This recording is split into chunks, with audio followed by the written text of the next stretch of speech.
یسوع کا پانی پر چلنا، اور فوراً اس نے اپنے شاگردوں کو مجبور کیا کہ کشتی کی طرف جائیں اور اس سے پہلے بیت صدا کو پار چلیں جب تک کہ وہ ہجوم کو رخصت کرے، اور انہیں رخصت کر کے پہاڑ پر دعا کرنے گیا۔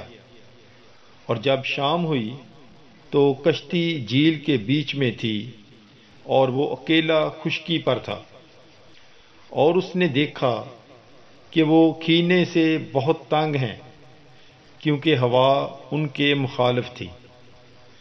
تب رات کے چوتھے پہر کے قریب وہ جھیل پر چلتا ہوا ان کے پاس آیا اور چاہا کہ ان سے آگے نکل جائے۔ جب انہوں نے اسے جھیل پر چلتا دیکھا تو خیال کیا کہ بھوت ہے اور چلا اٹھے، کیونکہ سب نے اسے دیکھا اور گھبرا گئے۔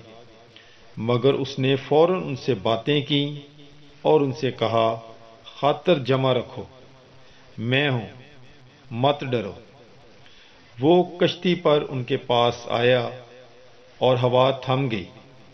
تب وہ اپنے دل میں اور بھی حیران ہوئے، اس لیے کہ وہ روٹیوں کی بابت نہ سمجھے تھے، بلکہ ان کے دل سخت رہے۔ اور وہ پار ہو کر جناسرت کے علاقہ میں پہنچے تو لنگر ڈالا۔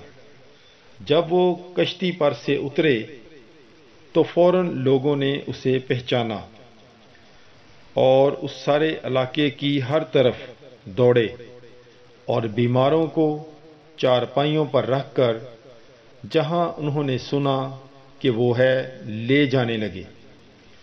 اور وہ جہاں کہیں گاؤں یا شہروں یا بستیوں میں جاتا تھا، وہاں لوگ بیماروں کو چوکوں میں رکھتے اور اس کی منت کرتے تھے کہ وہ صرف اس کی پوشاک کے دامن ہی کو چھو لیں، اور جتنے اسے چھوتے تھے شفا پاتے تھے۔ پاک کلام کے پڑھے اور سن جانے پر خداوند کی برکت ہو۔ خدا کا شکر ہو۔ مقدس مرکز کی انجیل، اس کا 6واں باب 45ویں آیت سے لے کر 56 آیت تک۔ God bless you. Bible is life.